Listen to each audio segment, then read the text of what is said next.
علیکم، میں ڈاکٹر محمد راشد۔ آج میں آپ سے بات کروں گا سورہ بقرہ کی 3 آیات، آیت نمبر 8، 9 اور 10 کے متعلق۔ جب میں نے اس کا مطالعہ کیا تو مجھے انفرادی طور پر یہ محسوس ہوا کہ جیسے اللہ پاک کی ذات صرف میری ذات سے ڈائریکٹلی مخاطب ہے اور مجھے یہ بتا رہی ہے، میرے بارے میں مجھے بیان فرما رہی ہیں۔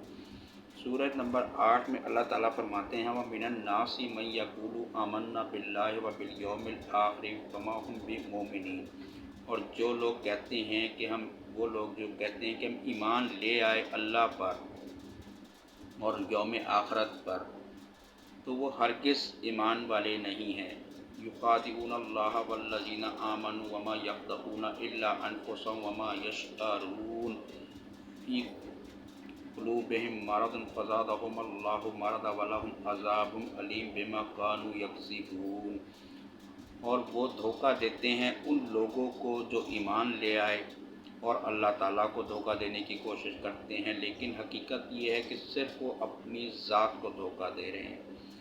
اللہ تعالیٰ ان کے دلوں میں فی قلوبہم مرض فزادہم اللہ، ان کے دلوں میں روگ تھا، اللہ نے اس روگ کو اور بڑھا دیا۔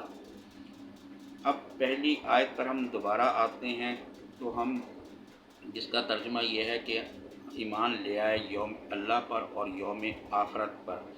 تو جس طرح کا بیسکلی اللہ ایمان لانے کا فرما رہے ہیں، اگر ہم اپنے اندر انفرادی طور پر جھانک کر دیکھیں تو بہت آسانی سے ہمیں اس کا جواب مل جائے گا کہ کیا ہمارا ایمان وہی ہے جس کے بارے میں اللہ ارشاد فرماتے ہیں ایمان لانے کو؟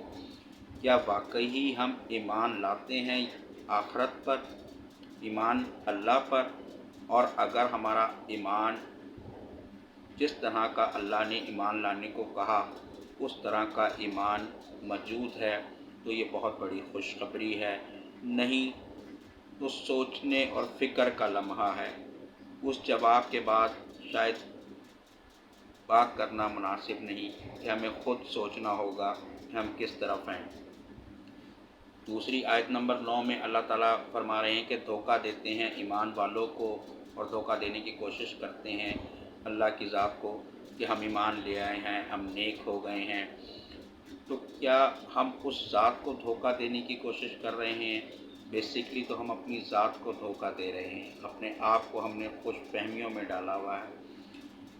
کہیں ایسا تو نہیں کہ ہم نیک بننے سے زیادہ نیک دکھنے کی کوشش میں ہیں؟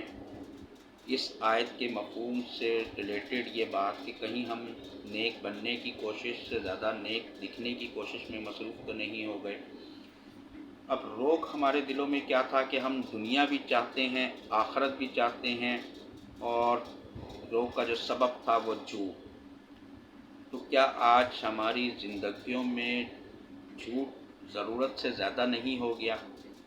کیا ہم ان 3 آیات میں جیسے ایک سانچے کی نسبت اس کو کھینچ دیا گیا ہو اور ہم اپنے آپ کو، اپنی ذات کو اگر اس کے اندر رکھ کر دیکھیں تو کیا ہمیں اپنی ذات کے متعلق، اپنے ایمان کے متعلق، اپنی آخرت کی فکر کے متعلق بہت سے سوالات کے جواب کلیئر نہیں ہو جائیں گے؟ بجائے ہم لوگوں سے پوچھیں اور اپنے آپ کو جھوٹی تسلیاں دیں، کیوں نہ ہم اپنے آپ کو اس ٹیسٹ میں خود رکھ کر اپنی رپورٹ کی اسٹڈی کر لیں کہ ہم کہاں کھڑے ہیں اور ہم کس طرف جا رہے ہیں۔ کہیں ایسا تو نہیں کہ ہماری داڑھی کے بال تو سفید ہو رہے ہیں لیکن ہماری دل کی کالک دور نہیں ہو رہی؟ اس دعا کے ساتھ کہ اللہ تعالیٰ ہمیں دین کو صحیح معنوں میں، دین کی روح کو سمجھنے کی، اسے اپنی زندگیوں میں عملی طور پر لانے کی اور اس کے ذریعے اس علم کی توفیق عطا فرمائے جو خیر کا علم ہو۔ خیر کا علم ہمیں اللہ تعالیٰ نصیب فرمائے اور خیر کا علم ہمیں اللہ تعالیٰ تقسیم کرنے کی توفیق عطا فرمائے۔ خدا را اپنے بارے میں سوچئے، اللہ ہم سب کو ہدایت نصیب فرمائے، آمین ثم آمین۔ اللہ حافظ۔